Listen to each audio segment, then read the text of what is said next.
1291 number صحیح بخاری کی حدیث، آپ نے فرمایا ان کذبا علی، یاد رکھو مجھ پر جھوٹ ماننا،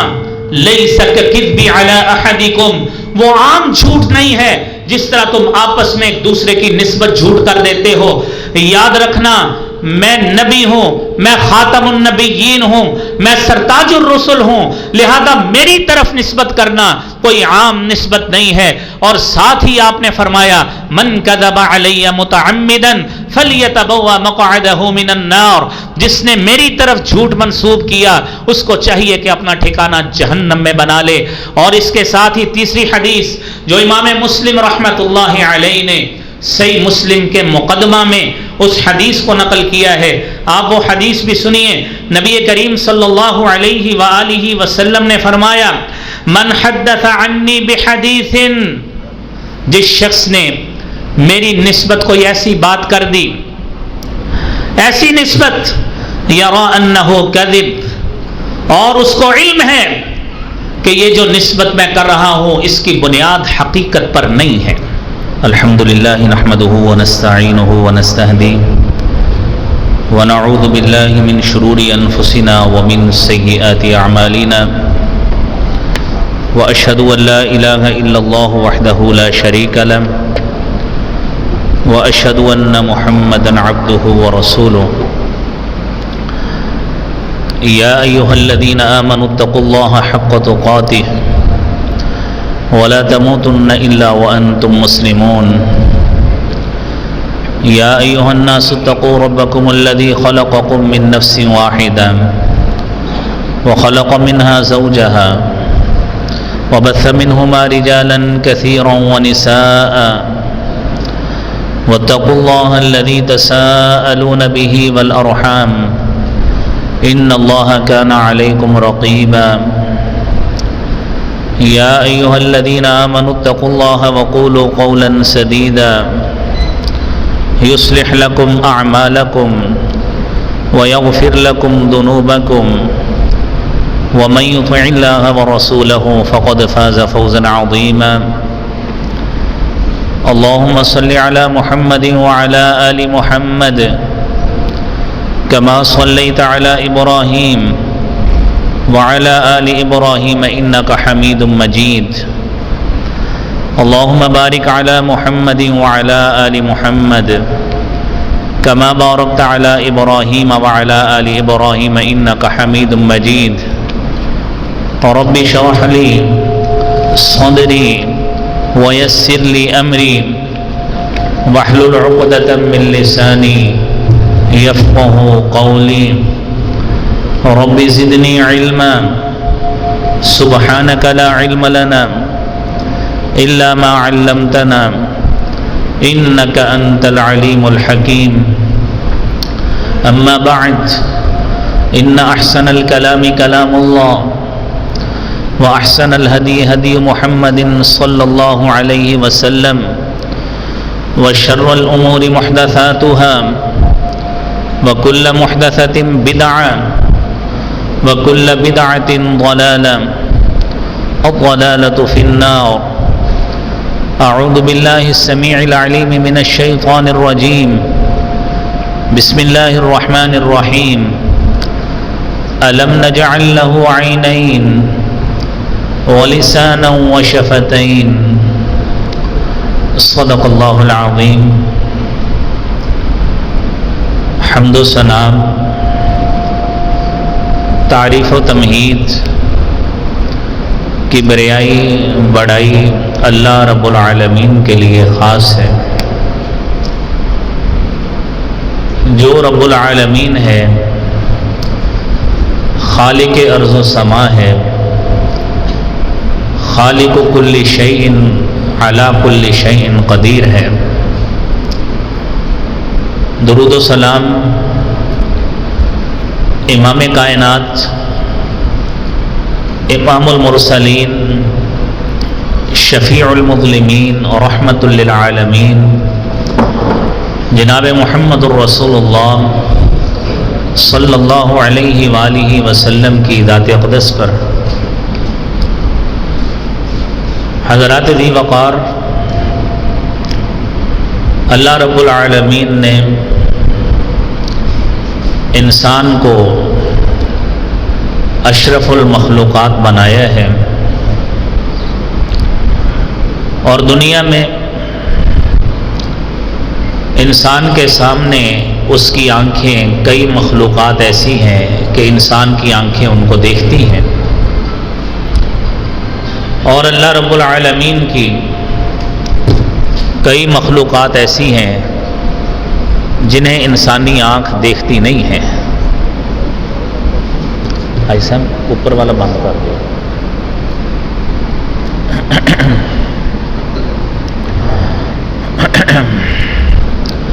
انسانی آنکھ انہیں دیکھ نہیں سکتی۔ ان تمام مخلوقات میں چاہے وہ انسان کی آنکھ انہیں دیکھتی ہے یا نہیں دیکھتی، رب کائنات نے کلی طور پر یہ بات فرما دی ہے، لَقَدْ خَلَقْنَا الْإِنسَانَ فِي أَحْسَنِ تَقْوِيمٍ، کہ ہم نے انسان کو احسن تقویم میں پیدا کیا ہے۔ انسان مخلوقات میں افضل ہے، اور وہ تمام مخلوقات وہ چاہے انسان کے ذہن میں ہوں یا نہ ہوں، انسان اس سے بھی افضل ہے۔ اس کی کئی وجوہات ہیں، جس میں ایک بڑی وجہ یہ ہے کہ رب کائنات نے انسان کو اپنی سوچ اور فکر کے اظہار کے لیے اسے زبان بھی عطا فرمائی، اور زبان کو اللہ رب العالمین نے وہ حیثیت دی ہے کہ انسان اپنے ذہن کے تفکرات، اپنے خیالات اور اپنے اندر اٹھنے والے احساسات کا اظہار اپنے ساتھیوں کے ساتھ، دوستوں کے ساتھ، اپنے خاندان کے دیگر افراد کے ساتھ اظہار کرتا ہے۔ تو اسی لیے اللہ رب العالمین نے فرمایا أَلَمْ نَجْعَلْ لَهُ عَيْنَيْنِ، کہ کیا ہم نے انسان کو دو آنکھیں نہیں دیں، وَلِسَانًا، زبان نہیں دی، وَشَفَتَيْنِ، اور دو ہونٹ نہیں دیے۔ یہ وہ تمام وہ چیزیں ہیں جو احسن تقویم کے لیے انسان کے اشرف المخلوقات ہونے میں بنیادی کردار ادا کرتی ہیں۔ ان کا انسانی جسم میں مثبت کردار کس طرح ہو سکتا ہے، اور ہم اپنے اس زبان سے منفی کردار سے اور ایسے الفاظ سے، ایسی گفتگو سے، ایسے نطق سے کیسے پرہیز کر سکتے ہیں کہ ہمارا زبان سے نکلنے والا ہر لفظ اللہ رب العالمین اس سے راضی اور خوش ہو جائے۔ ہماری آج کی گفتگو کا موضوع یہی ہے۔ محترم بھائیوں، اللہ رب العالمین نے انسان کو جو زبان عطا فرمائی ہے، اس کا کردار انسانی جسم کے اندر کیا ہے؟ نبی کریم صلی اللہ علیہ وآلہ وسلم فرماتے ہیں، اذا اصبح ابن آدم، جب ابن آدم صبح کرتا ہے، میں بھی ہوں، آپ بھی ہیں، ہم تمام لوگ، ہم تمام انسان اس کا حدیث کا مخاطب ہیں۔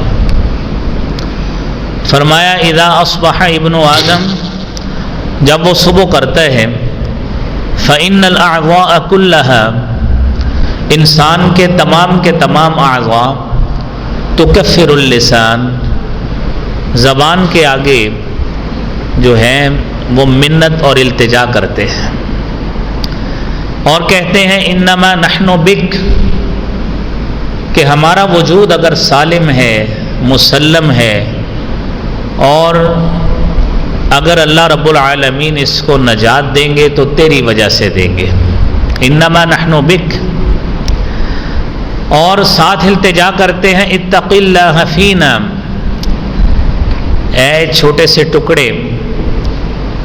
اتق اللہ فینا، اللہ رب العالمین سے ہمارے بارے میں ڈرتے رہیے. ان استقمتی، اے زباں اگر تو سلامت رہی، تیرے سے صحیح الفاظ ادا ہوتے رہے، استقمنا، ہمارے اندر بھی استقامت رہے گی. وَإِنِ اعوجتی، اور اگر تو نے ٹیڑھ پن اختیار کیا، اپنے اندر سے ایسے الفاظ نکالے اور اپنی زبان سے ایسا نطق کیا اور ایسی خیالات کا، تفکرات کا یا ایسی گفتگو کا اظہار فرمایا جو شریعت اسلامیہ میں منع ہے اور اللہ تعالیٰ نے یا رسول رحمت صلی اللہ علیہ وسلم نے منع فرما دیا ہے، اگر تو نے ٹیڑھ پن اختیار کیا، اس پر چل پڑی، اعوجنا، تو ہم سارے اعضائے جسمانی بھی ٹیڑھ پن کا شکار ہو جائیں گے. تو گویا یہ حدیث سن کر ہمارے سامنے یہ بات سامنے آئی کہ ہمارے تمام اعضائے جسمانی کا دار و مدار ہمارے اس گوشت کے ٹکڑے زباں پہ ہے کہ اگر یہ استقامت میں رہتی ہے، سیدھے رستے پہ رہتی ہے اور اپنے سے وہ الفاظ ادا کرے جو شریعت نے اس کو حکم دیا ہے، تو یقینی بات ہے تو ہم سارے اعضائے جسمانی ہمارے وہ بھی سلامتی میں رہیں گے اور ان کا وجود بھی سلامتی میں رہے گا، اور کل قیامت کے روز اللہ رب العالمین کے عذاب سے چھٹکارا بھی ملے گا. تو اسی وجہ سے ملے گا کہ زبان نے کوئی غلط لفظ نہیں نکالا ہے. میرے بھائیوں، امام جاحظ رحمۃ اللہ علیہ نے تہذیب الاخلاق میں اس زبان کے تحفظ کے حوالے سے فرمایا ہے ان یصون المرء لسانہ عن الکذب، کہ اگر ہم اس کا صحیح استعمال چاہتے ہیں، ان یصون المرء لسانہ عن الکذب، تو ہم میں سے ہر شخص کو اپنی زبان کو محفوظ رکھنا ہے، عن الکذب، جھوٹ سے محفوظ رکھنا ہے، والغیبۃ، غیبت سے محفوظ رکھنا ہے، والنمیمۃ، چغلی سے محفوظ رکھنا ہے، ومما نہى عنہ الشارع الحکیم، اور ہر اس چیز سے محفوظ رکھنا ہے جس سے اللہ رب العالمین نے منع فرما دیا ہے یا جناب رسول رحمت صلی اللہ علیہ وآلہ وسلم نے منع فرما دیا ہے، اپنے آپ کو اس سے روکے رکھنا ہے. اور میرے بھائیوں دیکھیے، اس کو مزید ہم وضاحت کیسے کر سکتے ہیں. نبی کریم صلی اللہ علیہ وآلہ وسلم نے ہمارے لیے جو تعلیمات بیان فرمائی ہیں وہ اتنی احتیاط کا تقاضا کرتی ہیں کہ ہمیں ایک ایک کلمہ، ایک ایک لفظ جو اپنی زبان سے نکالنا ہے، اسے سوچ کر، اسے سمجھ کر اور انتہائی احسن طریقے سے تول کر اپنی زبان سے نکالنا ہے. آپ نے فرمایا ان العبد لیتکلم بالکلمہ، کہ ایک آدمی ایک ایسا کلمہ بولتا ہے من رضوان اللہ، شاید اس کو یہ پرواہ بھی نہیں ہوتی، اس کو یہ احتیاط یا اتنا اندازہ بھی نہیں ہوتا کہ یہ کلمہ اللہ کے ہاں کتنا بڑا ہے، اللہ کو کتنا خوش کرنے والا ہے. وہ اپنی موج میں یہ کلمہ بول دیتا ہے، لا یلقی لہا بالا، اس کو اس کی پرواہ بھی نہیں ہوتی، لیکن اس وجہ سے، اس ایک کلمہ بولنے کی وجہ سے نبی کریم صلی اللہ علیہ وآلہ وسلم نے فرمایا یرفع اللہ بہا درجات، اللہ کریم ایک کلمے کی وجہ سے جنت میں درجات کی بلندی عطا فرما دیتے ہیں. اور اس کے برعکس بھی دیکھیے، رسالت مآب صلی اللہ علیہ وآلہ وسلم نے فرمایا کہ ان العبد لا يتکلم بالکلمۃ من سخط اللہ، بسا اوقات بندہ اپنی زبان سے ایسا کلمہ بول دیتا ہے اور زبان سے ایسے الفاظ بول دیتا ہے، لا یلقی لہا بالا، اسے اس بات کا اندازہ بھی نہیں ہوتا کہ میں یہ چھوٹا سا جو کلمہ اپنی زبان سے نکال رہا ہوں، مجھے شاید اس کے وزن کا نہیں پتا، شاید اس کی توبیخ کا نہیں پتا، شاید اس کے گناہ کی حساسیت کا علم نہیں ہے، نبی کریم صلی اللہ علیہ وآلہ وسلم نے فرمایا یلقا بہا فی نار جہنم، اس ایک کلمے کی وجہ سے جہنم کی نیچی گہری وادیوں میں چلا جاتا ہے، اس کی ساری نیکیاں ضائع ہو جاتی ہیں۔ تو میرے بھائیوں، یہ احادیث سن کر، یہ تعلیمات نبویہ سن کر ہمیں اس بات کا اندازہ ہونا چاہیے کہ ہمیں ہمیشہ اپنی زبان سے جو کلمات نکالنے ہیں، اپنی زبان کا جو استعمال کرنا ہے، اس احتیاط کے ساتھ کریں اور اس طریقے کے ساتھ کریں، اس نہج کے ساتھ کریں، اور ایسا طریقہ اپنائیں کہ ہماری زبان، پہلی تو بات ترجیح یہ ہونی چاہیے کہ ہماری زبان ہمیشہ اللہ کے ذکر سے تر رہے۔ سیدنا عبداللہ بن مسعود رضی اللہ تعالی عنہ اور دوسرے صحابی حضرت مغیرہ بن شعبہ رضی اللہ تعالی عنہ، دونوں سے حدیث روایت ہے، نبی کریم صلی اللہ علیہ وآلہ وسلم سے سوال کیا، اللہ کے رسول صلی اللہ علیہ وسلم ہمیں اکثر عمل کون سا کرنا چاہیے؟ تو رسالت مآب صلی اللہ علیہ وسلم نے فرمایا لا یزال لسانک رطبا من ذکر اللہ، اگر آپ اللہ کے ہاں درجات کی بلندی چاہتے ہیں، اللہ کے ہاں کوئی مقام پانا چاہتے ہیں، اللہ کے ہاں کوئی مرتبہ پانا چاہتے ہیں، تو لا یزال لسانک رطبا من ذکر اللہ، آپ کی زبان ہمیشہ اللہ کے ذکر سے تر رہے، فضول بیٹھے گفتگو کرنے کی بجائے، فضول بیٹھے کسی کی کریکٹر اسیسینیشن کرنے کی بجائے، فضول بیٹھے کسی کی کردار کشی کرنے کی بجائے اپنی زبان کو تسبیحات میں مگن کیجئے، سبحان اللہ کے الفاظ بولیے، اپنی زبان کو تحلیل کے ساتھ مگن کیجئے، لا الہ الا اللہ کا کلمہ بولیے، اپنی زبان کو اللہ کی حمد کے ساتھ مگن کیجئے، مصروف رکھیے، الحمدللہ کا کلمہ بولیے، اور اپنی زبان کو اللہ کی تکبیر میں مگن کیجئے، اللہ اکبر کا کلمہ بولیے، اور جس طرح بھی رسالت مآب صلی اللہ علیہ وآلہ وسلم سے اذکار مسنونہ مذکور ہیں، مسنون ہیں، ان اذکار کا کثرت کے ساتھ تذکرہ کرنا چاہیے، تاکہ میرے بھائیوں ہمارا آخری وقت بھی آئے تو انہی الفاظ کے ساتھ آئے، ہم تسبیحات، تحلیلات، تکبیرات میں مگن ہوں، اور اسی طرح ہی ہم اللہ کے پاس پہنچ جائیں۔ میرے محترم بھائیوں، نبی کریم صلی اللہ علیہ وسلم نے فرمایا، ابو ہریرہ رضی اللہ تعالیٰ عنہ حدیث بیان کرتے ہیں، صحیح بخاری کی 6477 نمبر حدیث ہے، آپ نے فرمایا ان العبد لیتکلم بالکلمہ ما یتبین ما فیہا، بندے کو علم نہیں ہوتا، اس کو اس بات کی وضاحت نہیں ہوتی کہ جو وہ ایک کلمہ بول رہا ہے اس کا اللہ کے ہاں کتنا اجر ہے، اس کا اللہ کے ہاں کتنا عقاب ہے، ما یتبین فیہا، اللہ کے ہاں کتنی ناراضگی کا باعث بننے والا ہے،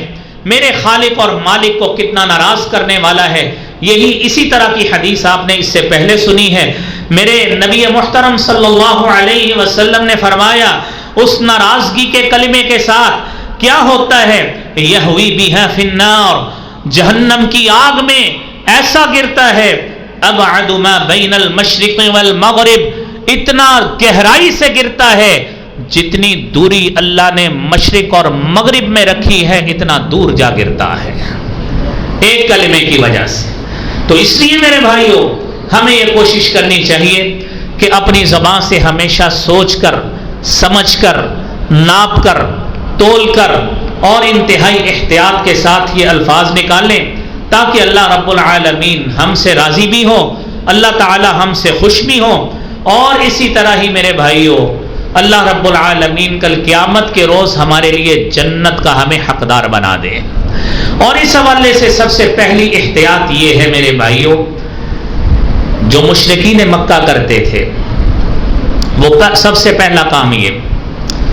کہ کبھی اللہ رب العالمین کے ذمہ جھوٹ مت منسوب کیجئے، مت یہ کہیے کہ اللہ تعالیٰ نے یہ بات کہی ہے جبکہ حقیقت میں یہ بات نہیں ہے۔ آپ پہلے قرآن کی آیت سنیے پھر مسئلہ سمجھیے۔ اللہ قرآن میں فرماتے ہیں وَلَا تَقُولُوا لِمَا تَصِفُ أَلْسِنَتُكُمُ الْكَذِبَ هَذَا حَلَالٌ وَهَذَا حَرَامٌ لتفتروا على الله الكذب إن الذين يفترون على الله الكذب لا يفلحون.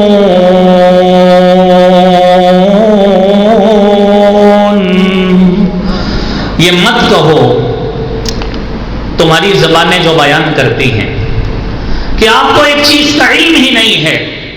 جس طرح مشرکین مکہ کرتے تھے کہ جس بات کو چاہا، جس چیز کو چاہا اپنی مرضی سے حلال کر لیا، جس چیز کو چاہا اپنی مرضی سے حرام کر لیا. وہ جانوروں کی صورت میں بھی حلال و حرام خود کر لیتے تھے، اور زراعت کی پروڈکشن میں اور پیداوار میں بھی اپنی مرضی سے حلال و حرام ٹھہرا لیتے تھے. قرآن کریم میں آتا ہے ما انزل اللہ بہا من سلطان، ایسی باتوں کی اللہ نے کوئی دلیل بھی نازل نہیں کی تھی، اپنی مرضی کے ساتھ یہ کام کر لیتے تھے. تو سب سے پہلا میرے بھائیوں احتیاط کا تقاضا یہ ہے کہ ہم اللہ کی حلال کردہ چیزوں کو ہی حلال سمجھیں اور حرام کردہ چیزوں کو ہی حرام سمجھیں. دوسری میرے بھائیوں بڑی احتیاط کی بات کہ یہ اکثر طور پر ہمارے سامنے جو بے احتیاطی ہم اکثر شاید اپنے ہاتھوں سے بھی کر جاتے ہیں. ٹیکنالوجی کا دور ہے، اینڈرائڈ فونز ہمارے پاس ہیں، اور ہمیں بسا اوقات ایسے میسیجز آتے ہیں کہ یہ حدیث نبوی ہے، اور اس بات کا ہمیں علم بھی نہیں ہوتا کہ آیا یہ حدیث نبوی ہے بھی کہ نہیں ہے. میرے بھائیوں یاد رکھیے، اگر ہم نے رسالت مآب صلی اللہ علیہ وآلہ وسلم کی نسبت ایسی بات کر دی جو حقیقت میں آپ نے نہیں فرمائی،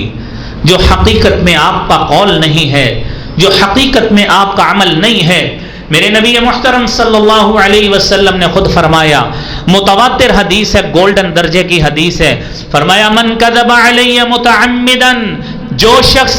مجھ پر جان بوجھ کر جھوٹ باندھتا ہے، فلیتبوأ مقعدہ من النار، اس کو چاہیے کہ اپنا ٹھکانہ جہنم میں بنا لے. یہ پہلی وعید ہے اس شخص کے لیے جو میرے بھائیوں نبی کریم صلی اللہ علیہ وسلم کی نسبت کوئی چیز ایسی نسبت کرتا ہے جو آپ نے نہیں فرمائی. اور دوسری بات، دوسری حدیث صحیح بخاری کی،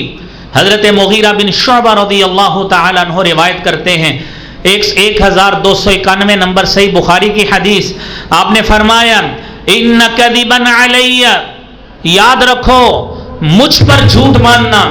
لیس کذبی علی احدکم، وہ عام جھوٹ نہیں ہے جس طرح تم آپس میں ایک دوسرے کی نسبت جھوٹ کر دیتے ہو. یاد رکھنا میں نبی ہوں، میں خاتم النبیین ہوں، میں سرتاج الرسل ہوں، لہذا میری طرف نسبت کرنا کوئی عام نسبت نہیں ہے. اور ساتھ ہی آپ نے فرمایا من کذب علی متعمدا فلیتبوأ مقعدہ من النار، جس نے میری طرف جھوٹ منسوب کیا اس کو چاہیے کہ اپنا ٹھکانہ جہنم میں بنا لے. اور اس کے ساتھ ہی تیسری حدیث جو امام مسلم رحمۃ اللہ علیہ نے صحیح مسلم کے مقدمہ میں اس حدیث کو نقل کیا ہے، آپ وہ حدیث بھی سنیے. نبی کریم صلی اللہ علیہ وآلہ وسلم نے فرمایا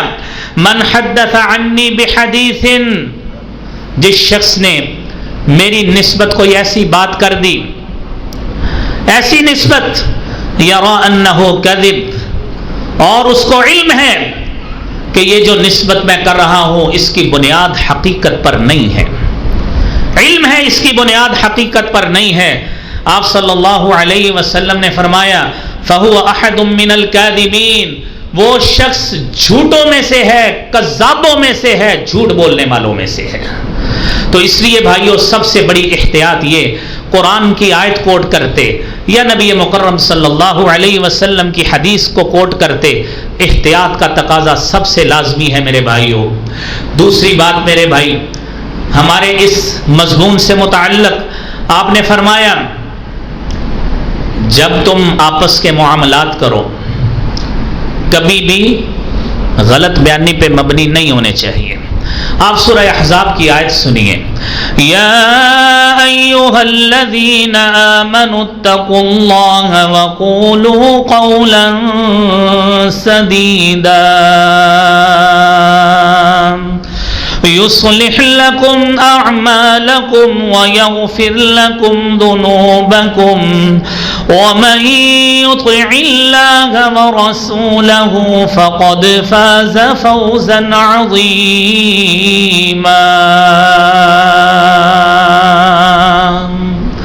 اے ایمان والو، اللہ سے ڈرو، اللہ سے ڈرو اور ہمیشہ سیدھی بات کہو۔ یہ اکثر طور پہ سننے میں آتا ہے میں نے فلاں شخص کو گیڑا کرا دیا، میں نے فلاں شخص کو چکر کرا دیا۔ میرے بھائیو، قرآن کہتا ہے چکر نہیں کرانا، کسی کو گیڑا نہیں کرانا۔ قولوا قولا سدیدا، ہمیشہ جب بھی بات کرو صاف ستھری بات کہو، سچی بات کہو، سیدھی بات کہو۔ آپ کی بات میں کوئی ٹیڑھ پن نہیں ہونا چاہیے، آپ کی بات میں کوئی ایسا کوئی اس میں ملاوٹ نہیں ہونی چاہیے جس سے اگلے بندے کو دھوکے کا شائبہ ہو سکے۔ اور حدیث میں آتا ہے یمینک علی ما یصدقک بہ صاحبک، آپ کی اس قسم کا اعتبار ہونا ہے جو اپنے کلائنٹ کے ساتھ آپ نے کھائی ہے۔ جو قسم کا اعتبار اس نے سمجھا ہے وہ اعتبار وہ ہونا ہے، جو آپ کے ذہن میں بات ہے وہ نہیں ہونا۔ اب یہ اس کو مزید وضاحت کے ساتھ سنیے۔ اب عام معاملات میں حضرت عبداللہ ابن مسعود رضی اللہ تعالیٰ عنہ حدیث بیان کرتے ہیں، صحیح بخاری کی حدیث ہے۔ آپ نے فرمایا علیکم بالصدق، اے لوگو سچ بولو، سچ کو لازم پکڑو۔ فإن الصدق يهدي إلى البر، جب آدمی سچ بولتا ہے یہ سچ بولنا اس کو نیکی کی طرف رہنمائی کرتا ہے۔ وإن البر يهدي إلى الجنة، اور جب نیکی کے رستے پہ چلتا ہے یہ نیکی کے رستے پہ چلنا انسان کو جنت کی طرف لے جاتا ہے۔ اور آپ صلی اللہ علیہ وسلم نے فرمایا وما يزال الرجل يصدق ويتحرى الصدق،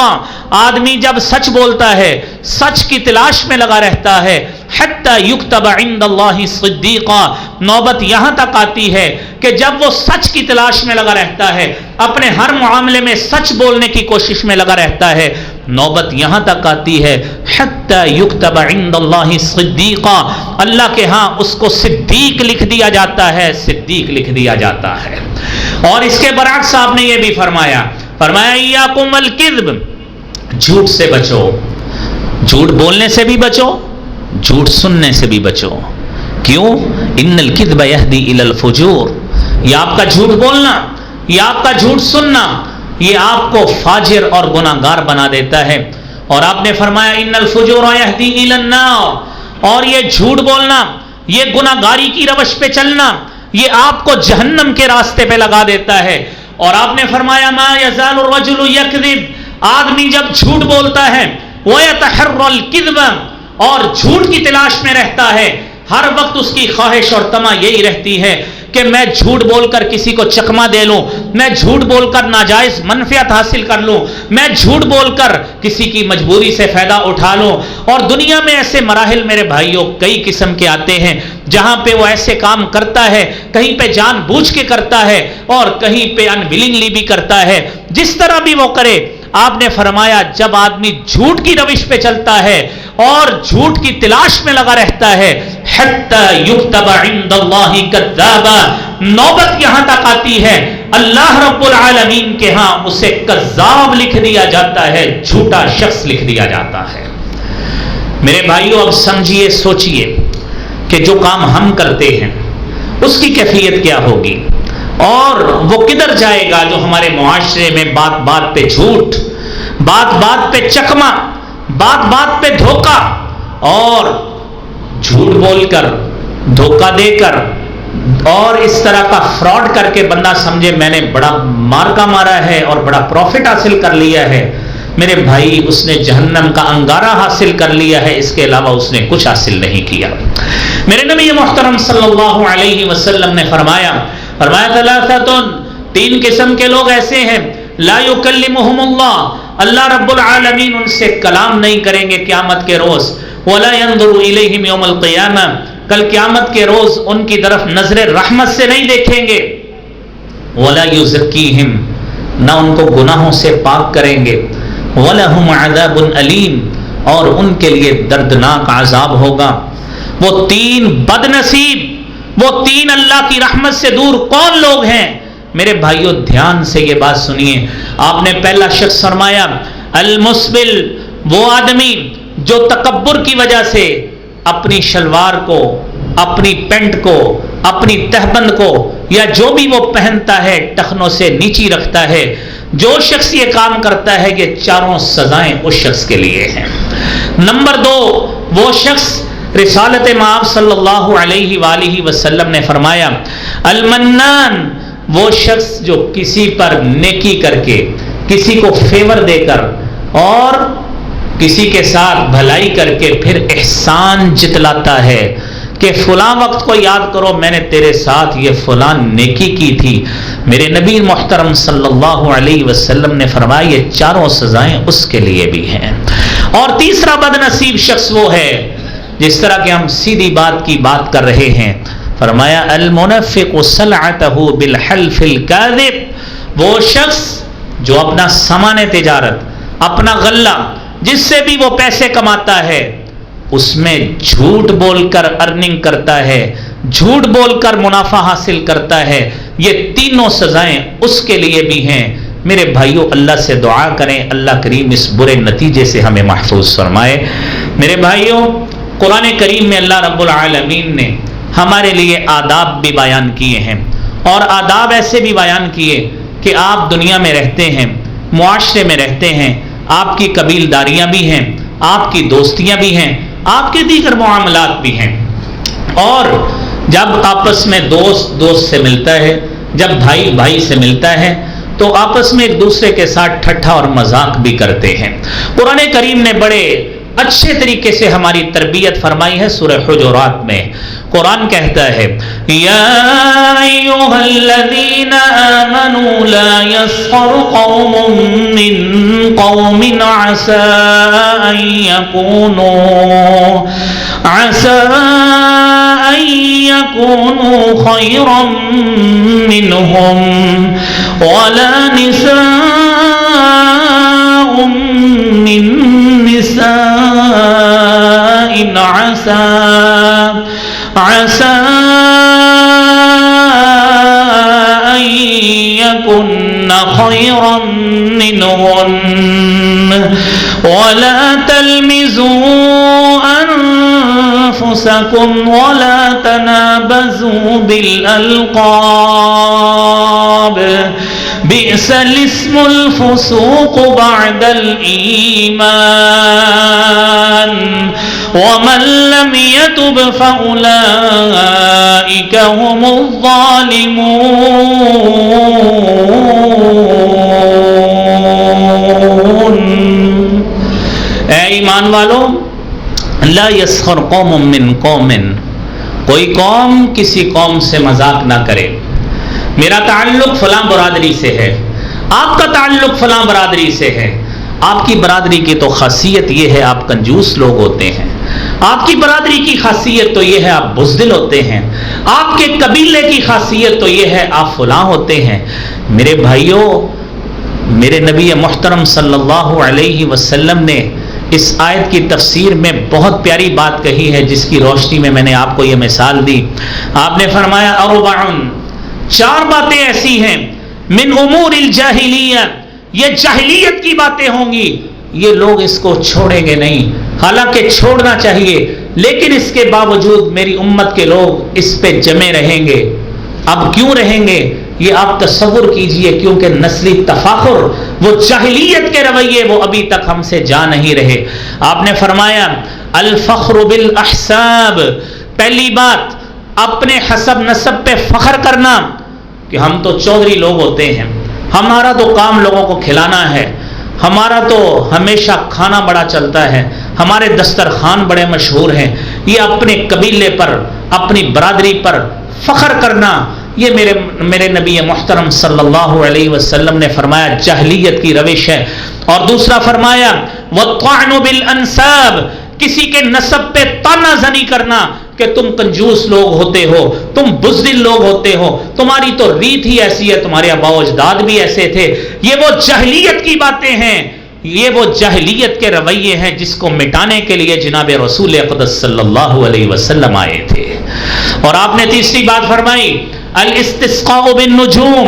ستاروں کے ذریعے بارش طلب کرنا، اور ان کے ذریعے قیافے لگا کر بارش کا کردار سارا ستاروں کے ذریعے سپرد کر دینا، اور چوتھی بات نوحہ کرنا، یہ وہ 4 جاہلیت کے امور ہیں جس کو میری امت چھوڑے گی نہیں۔ اور میرے بھائی یہاں پہ میں آپ کو بڑی اہم بات ایک بتانے لگا ہوں جو سنن ابی داؤد کی حدیث ہے، اور یہ غلطی یہ کسی سے بھی ہو سکتی ہے۔ سنن ابی داؤد کی 4875 نمبر حدیث ہے، نبی کریم صلی اللہ علیہ وسلم کی زوجہ محترمہ سیدہ عائشہ صدیقہ رضی اللہ تعالی عنہا، طیبہ طاہرہ زکیہ مزکیہ، جس کی شان اقدس میں آپ نے قاری صاحب سے 40 سال آپ ان سے سیدہ عائشہ کا بیان سنتے رہے ہیں، اور وہی سیدہ عائشہ جس کی تقدیس کے لیے اور جس کی شان کی بلندی کے لیے اللہ نے سورہ نور کی ابتدائی 18 آیات نازل کی۔ لیکن غلطی کا ہو جانا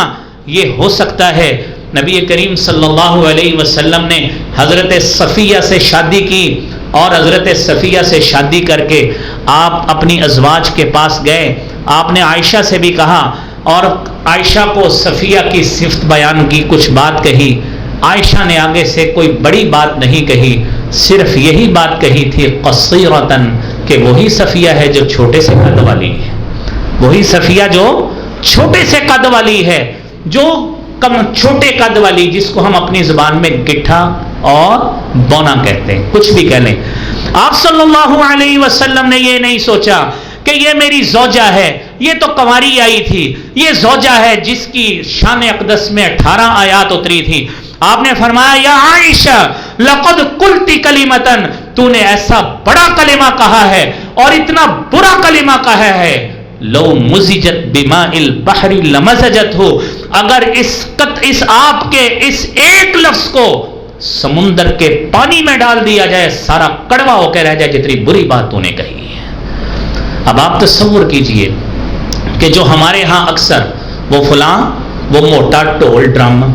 وہ شخص، وہ بڑے پیٹ والا، وہ فلاں، وہ جو ایسا ہے، وہ فلاں جو ایسا ہے، اس کے شخصی احوال پہ تبصرے کرنا جو ہماری زبان کا خاصہ بن چکا ہے۔ میرے بھائیوں یہ حدیث سن کر ہمیں ادب آ جانا چاہیے، اور ہمیں باز آ جانا چاہیے کہ اگر یہ کلمہ اللہ کے رسول صلی اللہ علیہ وسلم کو سیدہ عائشہ کی زبانی پسند نہیں آیا تھا، اس کی تو شان میں میرے بھائیوں قرآن بھی اترا تھا۔ آپ تصور کیجئے ہماری زبان سے نکلا کلمہ کس مالک کو پسند آئے گا؟ تو اس لیے بھائیوں اپنے دوستوں کے لیے، اپنے بھائیوں کے لیے ہمیشہ اچھی گفتگو، اچھے کلمات اور اچھی ہمیشہ لجاجت والی گفتگو، ایسی ہمیشہ ہمیں سوچنا چاہیے کہ اپنے بھائیوں کے ساتھ کیسی گفتگو کر رہے ہیں، اور اس کے لیے یہی زبان بھائیوں استعمال ہوتی ہے۔ اور اس کے صحیح استعمال کے لیے میرے بھائی اگلا نقطہ یہ ہے قسم کھانے کے حوالے سے۔ قرآن کریم میں اللہ رب العالمین نے سورہ مائدہ میں فرمایا ہے لا يؤاخذكم الله باللغو في أيمانكم ولكن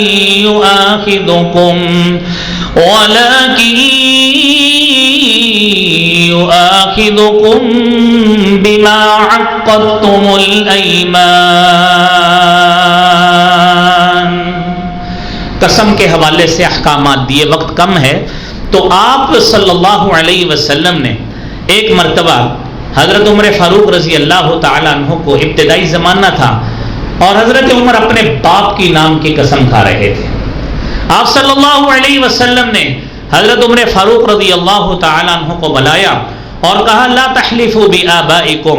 ولا بأمہاتکم، کبھی اپنے باپ کے نام کی قسم نہ کھاؤ، کبھی اپنی ماں کے نام کی قسم نہ کھاؤ، ولا تحلفوا، اور کبھی اس وقت بھی قسم نہ کھاؤ الا وانتم صادقون، جب تمہیں علم ہے کہ تم سچے نہیں ہو تو پھر قسم کھا کے کیوں یقین دلانا چاہتے ہو۔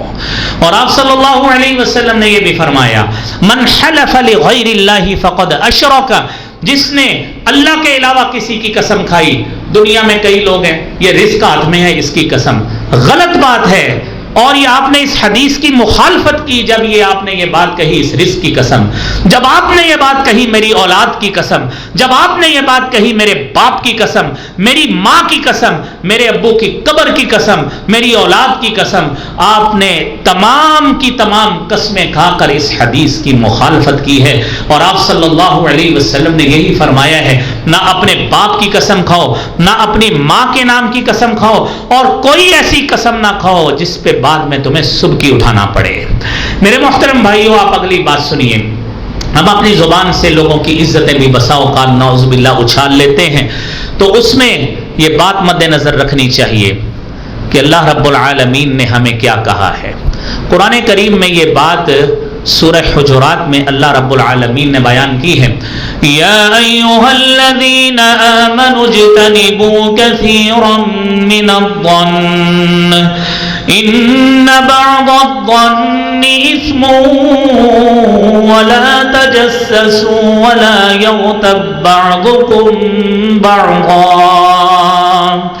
أيحب أحدكم أن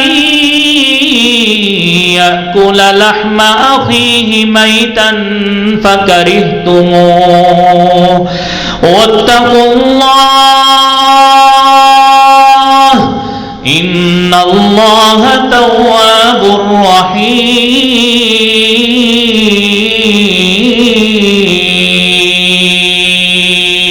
رحيم۔ بھائیو، ہم سے زبان سے بدگمانیاں بھی ہو جاتی ہیں، لوگوں کی غیبتیں بھی ہو جاتی ہیں، اور نبی کریم صلی اللہ علیہ وسلم نے فرمایا، یا معشر من آمن بلسانہ، اے لوگوں کی وہ جماعت جن کی زبان ابھی ایمان لائی ہے، ولم يدخل الایمان قلبہ، ابھی ایمان دلوں میں داخل نہیں ہوا، فرمایا مت کرو یہ کام، مت کرو یہ کام۔ قرآن نے وارن کیا کیا، ایحب احدکم ان یأکل لحم اخیہ میتا، کیا تم میں سے کوئی شخص پسند کرتا ہے کہ اپنے بھائی کا اس کیفیت میں گوشت کھائے کہ وہ مردہ ہو؟ ساتھ نتیجہ بھی بتا دیا، فکرہتموہ، تم یقیناً اس کو ناپسند کرو گے۔ جب تم ناپسند کرتے ہو تو پھر اللہ سے ڈر جاؤ، کیوں ایسے کام کرتے ہو؟ اور میرے بھائی، نبی کریم صلی اللہ علیہ وسلم نے فرمایا، اپنے بھائیوں کی غیبت بھی نہ کرو اور ان کو رسوا کرنے کی بھی کوشش نہ کرو، نہ ان کی عزتوں پہ حملے کرو۔ یاد رکھنا، جو شخص کسی کی عزت کے پیچھے پڑتا ہے، اللہ رب العالمین اس کے پیچھے پڑ جاتے ہیں، اور جس کے پیچھے اللہ پڑ جائیں، یفضح فی بیتہ، وہ گھر میں بھی پناہ لے، اللہ گھر میں بھی بیٹھے رسوا کر دیتے ہیں۔ اللہ کریم ہمیں محفوظ فرمائے۔ میرے بھائیوں، آخری ایک دو باتیں کرتے ہیں، وقت ختم ہو رہا ہے۔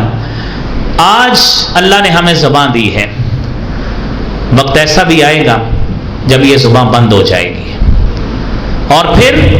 آج تو صفائیاں دینے کے لیے 7 ہیلے بہانے موجود، کئی ہیلے بہانے ہم کر لیتے،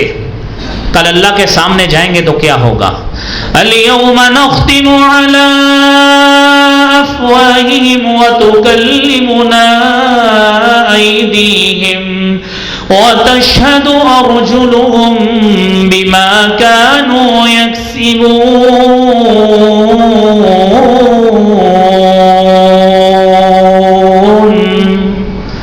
منہ کو تالا لگ جائے گا۔ وَتُكَلِّمُنَا أَيْدِيهِمْ، ہاتھ بولیں گے، وَتَشْهَدُ أَرْجُلُهُمْ، پاؤں گواہی دیں گے، جو کرتے رہیں گے، جو دنیا میں ہم عمل کر کے گئے ہیں، اور وہاں پہ ہمارے چمڑے بھی بولیں گے، ہماری یہ سکن جس کو ہم بار بار پکڑ پکڑ کے دھوتے صاف کرتے ہیں۔ تو قرآن کہتا ہے، وَقَالُوا لِجُلُودِهِمْ لِمَ شَهِدتُّمْ عَلَيْنَا قَالُوا أَنطَقَنَا اللَّهُ الَّذِي أَنطَقَ كُلَّ شَيْءٍ وَهُوَ خَلَقَكُمْ أَوَّلَ مَرَّةٍ وَإِلَيْهِ تُرْجَعُونَ۔